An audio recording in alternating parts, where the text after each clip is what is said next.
வணக்கம், டாக்டர் ஜெய வெங்கடேஷ். இதுக்கு முன்னாடி இந்த ACL முழங்காலில் இருக்க ஆன்டீரியர் குரூஷியேட் லிகமெண்ட் ACL ஜவ்வு பாதிப்பு பற்றி சில வீடியோக்கெல்லாம் நான் பேசியிருக்கேன். இப்போ என்னென்னா ACLக்கு ஆப்ரேஷன் பண்ணணுன்ற ஒரு நிலைமை வந்துருச்சுன்னா அதுக்கு முன்னாடி ஒரு 4-5 விஷயங்கள் நீங்கள் மனசில் வச்சுருக்கணும். அது என்னென்னு விளக்கமாக சொல்கிறேன். நீங்கள் ஆப்ரேஷன் பண்ணிக்கிற மாதிரி இருக்கீங்க, உள்ள உங்கள் வீட்லேயோ உங்கள் சார்ந்தவங்க யாருக்காவது இந்த ACL ஆப்ரேஷன் தேவைப்படுதுன்னா இந்த விஷயங்களை நீங்கள் நல்லா கவனிச்சுக்கோங்க. தேவைப்படும், வீடியோ ஃபுல்லாக பாருங்கள்.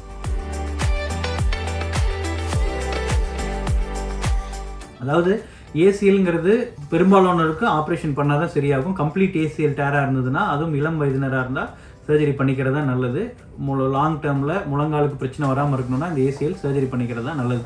இப்போ ACL சர்ஜரிக்கு முன்னாடி ஃபர்ஸ்ட் அண்ட் ஃபார்மோஸ்ட் நீங்கள் எந்த டாக்டர்கிட்ட பண்ணிக்கிறீங்க, எந்த ஹாஸ்பிட்டலில் பண்ணிக்கிறீங்கிறது தெளிவாக முடிவு பண்ணியிருக்கணும். ரெண்டாவது அதுக்கு எவ்வளோ செலவாகும், அது நீங்கள் கையிலேருந்து செலவு பண்ண போகிறீங்களா இல்லை இன்சூரன்ஸ் ஏதாவது கவரேஜ் இருக்கான்றதும் தெரிஞ்சுக்கணும். மூணாவது என்னைக்கு ஆப்ரேஷன் பண்ணிக்க போகிறீங்க, ஆப்ரேஷனுக்கு முன்னாடி என்னென்னலாம் பரிசோதனைகள்லாம் மேற்கொண்டிருக்கணும் அது தெரிஞ்சிருந்துருக்கணும். நாலாவது உங்களோட கால் கண்டிஷன் ஆப்ரேஷனுக்கு தயாராக இருக்கான்றதும் ஒரு தடவை தெளிவாக இருந்துக்கணும். அதாவது கால் மடக்கிறதோ இல்லை காலோட தன்மை எப்படி இருக்குதுன்றது தெரிஞ்சுக்கணும். கடைசியாக அந்த ஆப்ரேஷன் அது சரியாகிற டயத்தில் உங்கள் வீட்லேயும் சரி, நீங்கள் உங்களோட வேலை பார்க்குற இடத்துலையும் சரி, அதுக்கு தகுந்த மாதிரி முன்னேற்பாடுகள் செஞ்சு வச்சுருந்தா ரொம்ப ஈஸியாக இருக்கும். இப்போ ஒன்று ஒன்றா என்னென்னு பார்க்கலாம். அதாவது ஃபர்ஸ்ட் அண்ட் ஃபார்மோஸ்ட் எந்த மருத்துவர்கிட்ட நீங்கள் உங்களோட முழு ட்ரீட்மெண்ட் எல்லாம் எடுத்துக்கிறீங்கன்றதை நீங்கள் தெளிவாக முடிவு பண்ணணும். அதாவது ஒரு டாக்டர் பேஷண்ட் ரிலேஷன்ஷிப்ங்கிறதே ஒரு ட்ரஸ்ட் பேஸ்டில் நடக்கிற மாதிரி தான். அதாவது ஒரு நம்மளுக்கும் சரி ஓகே, இவங்களோட மைண்ட் செட், இவங்களோட ஃப்ரீக்வன்சி நம்மளுக்கு ஒத்து வரும். இந்த டாக்டர் நல்லா திறமையாக கேப்பபிளாகவும் இருக்காங்க, இந்த மாதிரி ஆப்ரேஷன்களில் ரொம்ப எக்ஸ்பீரியன்ஸ்டாகவும் இருக்காங்க. அதே சமயம் நம்மளுக்கு கூட நம்ம கொஞ்சம் ஒரு அப்ரோச்சபிளாக இருக்காங்க, எதனாலும் கேட்டுக்கலாம், பிடிச்சிக்கலாம். அந்த மாதிரி உங்களுக்கு நல்ல ஒரு சுமூகமான ஒரு மைண்ட் செட்டோடு நீங்கள் சர்ஜரி பண்ணிக்கிறது நல்லது. ஏன்னா உங்களுக்கு இப்போ நீங்கள் ப்ரைவேட்டில் போகிறீங்கன்னா உங்களுக்கு you have lot of options to choose. So experienced surgeon with track record of doing similar cases.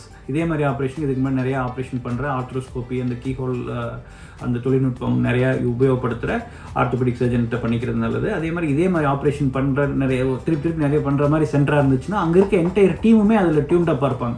நர்சஸ்லேருந்து operation theatre டெக்னீஷியன்ஸ்லேருந்து physiotherapist எல்லாருக்குமே இதுதான் பண்ணணும்னு தெளிவாக தெரியும். ஸோ உங்களுக்கு அந்த ஒரு அவுட்கம் இன்னும் பெட்டர் ஆகிறதுக்கான சின்ன சின்ன சந்தேகங்கள் கூட அப்பப்போ உங்களுக்கு கிளியர் ஆயிடும்.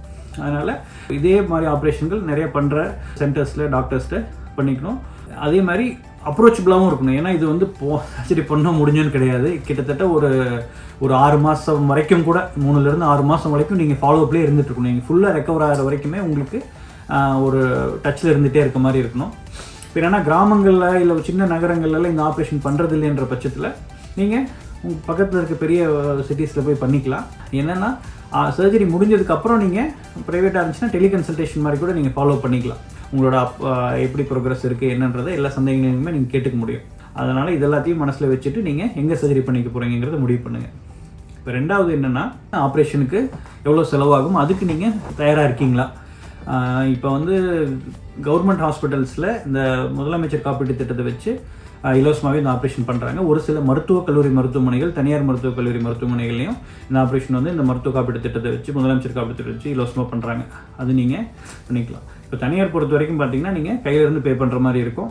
ஒருவேளை உங்களுக்கு இன்சூரன்ஸ் ஏதாவது இருக்குது, உங்களோட வேலை செய்கிற நிறுவனத்தின் மூலமாகவோ இல்லை நீங்கள் தனிப்பட்ட முறையில் ஏதாவது இன்சூரன்ஸ் எடுத்துருக்கீங்கன்னா அந்த இன்சூரன்ஸ் மூலமாக இந்த ஆப்ரேஷன் பண்ணிக்க முடியும். இப்போ இன்சூரன்ஸாக இருந்ததுன்னா நிறைய விஷயங்கள் நீங்கள் மனசில் வச்சுக்கணும். ஒன்று அந்த பிரச்சனை எப்போ நடந்ததோ அப்போ இருந்து நீங்கள் கவரேஜில் இருக்கீங்களா இல்லையா, அது ரொம்ப முக்கியம். ஏன்னா நீங்கள் அப்போ இருந்து கவரேஜில் இல்லைன்னா இன்சூரன்ஸ் உங்களுக்கு அப்ரூவல் கொடுக்க மாட்டாங்க. ரெண்டாவது அடிப்பட்ட சமயத்தில் நீங்கள் பார்த்த டாக்டரோட ப்ரிஸ்கிரிப்ஷன் கேட்பாங்க.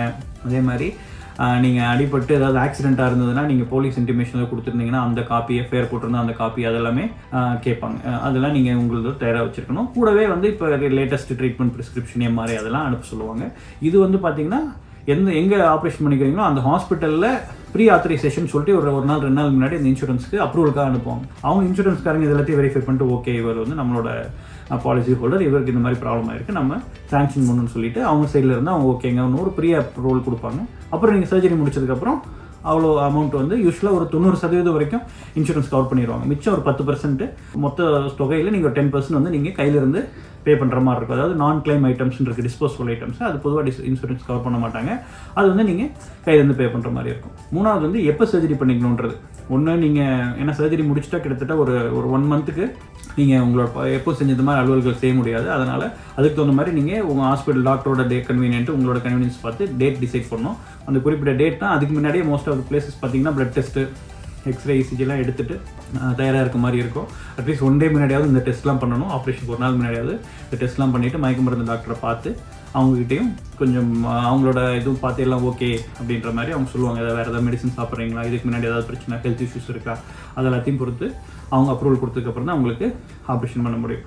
அதனால் டேட் ஆஃப் த சர்ஜரி முடிவு பண்ணிவிட்டு தேவையான பரிசோதனை ஏதாவது இருந்தால் அதை நீங்கள் முன்னாடியே பண்ணி வச்சுக்கணும். அடுத்து 4வது பார்த்தீங்கன்னா உங்களோட முழங்காலோட கண்டிஷன் வந்து ஆப்ரேஷனுக்கு தயாராக இருக்கான்றது அது மருத்துவர் பார்த்துருவாங்க. இருந்தாலும் உங்களுக்கு தெரிஞ்சுக்கிறதுக்காக சொல்கிறேன். என்னென்னா கால் வந்து இப்போ தான் அடிபட்டிருக்கு, ரொம்ப வீங்கி இருக்குது, ரத்தக்கட்டோடு இருக்குது, கால் வந்து ஃபுல்லாக மடக்க முடியல, அப்படி இருந்தால் கொஞ்ச நாள் வெயிட் பண்ணி கால் வந்து நல்லா ஒரு 90 டிகிரியோ இல்லை அதுக்கு மேலே ஒரு எல் மாதிரி கால் மடக்கி கொஞ்சம் வீக்கம்லாம் குறைஞ்சிருந்தா தான் ஏசிஎல் ஆப்ரேஷன் பண்ணிவிட்டு நீங்கள் ரெக்கவர் ஆகி வர்றது வந்து உங்களுக்கு ஈஸியாக இருக்கும். ஏன்னா ரொம்ப வீக்கம், காலே கொஞ்சம் தான் மடக்கிறீங்க, அது லேசாக தான் அசைக்கிறீங்க, அந்த டைத்தில் நீங்கள் சர்ஜரி பண்ணால் சர்ஜரி முடிச்சுட்டுமே அந்த வீக்கம் திருப்பி மடக்கிறதெல்லாம் கஷ்டமாக இருக்கும்.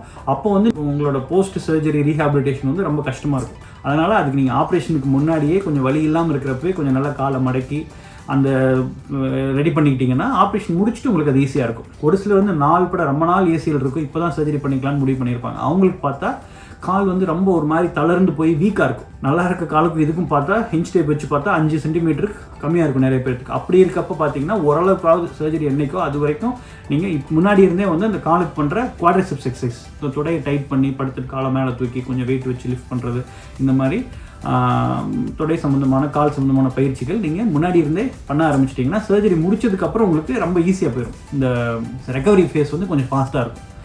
சரிங்களா? அதுக்கப்புறம் இந்த ஒரு 3-4 விஷயத்துக்கு அப்புறம் கடைசியாக பார்த்தீங்கன்னா மற்ற அரேஞ்ச்மெண்ட்ஸ். உங்களோட வீட்டில் நீங்கள் இருக்க மாட்டீங்க, ஒரு மாதம் இருப்பீங்க, மீன்ஸ் அந்த எப்பவும் இருக்க மாதிரி ஃபங்க்ஷன் பண்ண முடியாது. அதனால் உங்களுக்கு சர்ஜரி அப்போ உங்கள் கூட யார் இருக்க போகிறாங்க, யார் கூப்பிட்டு வர போகிறாங்க, எப்படி பார்த்துக்க போகிறீங்க, உங்களோட ஆப்சன்ஸில் குழந்தைங்களோ இல்லை பெரியவங்களோ இருந்தால் அவங்கள யார் பார்த்துக்க போகிறாங்க, உங்களோட அலுவலகத்தில் நீங்கள் பணிபுரிகிற இடத்துல உங்களோட லீவு மற்ற ஆப்சன்ஸை எப்படி மேனேஜ் பண்ணிக்க போகிறாங்கிறதும் நீங்கள் முன்கூட்டியே வந்து நீங்களும் தயாராக இருந்து உங்களை சார்ந்தவர்களையும் நீங்கள் வந்து மென்டலாக ப்ரிப்பேர் பண்ணி வச்சிட்டிங்கன்னா சர்ஜரி வந்து ஒரு ஸ்ட்ரெஸ் ஃப்ரீயாக இருக்கும். சர்ஜரி டைமும் சரி, அதுலேருந்து நீங்கள் ரெக்கவர் ஆகி வர டைத்துலையும் உங்களுக்கு வேறு எந்த ஒரு தேவையில்லாத மன அழுத்தம் இல்லாமல் நீங்கள் இதை மட்டும் உங்களோட உடல் ஆரோக்கியத்தை மட்டும் ஃபோக்கஸ் பண்ணிவிட்டு நீங்கள் சீக்கிரமாக சரியாகி வந்துடலாம். அதனால் மருத்துவர்கள் யாருன்னு சூஸ் பண்ணுறது, 2வது அதுக்கான பண செலவுகளுக்கு ஏற்பாடு பண்ணுறது, 3வது இந்த காலுக்கு தேவையான டேட் டிசைட் பண்ணுறது, அப்புறம் காலுக்கு தேவையான எக்ஸசைசஸ்லாம் பண்ணிக்கிறது, கடைசியாக வந்து மற்ற உங்களை சார்ந்தவர்களுக்கும் நீங்கள் இல்லாத டயத்தில் மற்ற வேலைகள்லாம் பண்ணுற மாதிரி ஏற்பாடு பண்ணி வச்சிட்டிங்கன்னா இந்த ACL surgery will be easier. Of course mother சர்ஜரிஸ்க்கும் இந்த மாதிரி தான். பட் பொதுவாக ஏசிஎல்னால் இந்த ஏன்னா 2-3 நாள் தான் நீங்கள் 2 நாள் 3 நாள் தான் பெட்டில் இருப்பீங்க, ஒன்றும் பெரிய லாங் ஸ்டேலாம் கிடையாது. இந்த சின்ன விஷயத்தையும் பார்த்துக்கிட்டிங்கன்னா surgery and recovery will be very smooth. So get well சூன். அப்படி ஏசிஎல் ப்ராப்ளம் இருந்தால் நீங்கள் பெரிய பிரச்சனை நினச்சி பயந்துட்டு இருக்க வேணாம். இது சின்ன ப்ரொசீஜர் தான், டே கேர் ஆப்ரேஷன் தான். உடனே நீங்கள் சீக்கிரமாக பழையபடி ரெடி ஆகிடலாம். Thank you, good luck.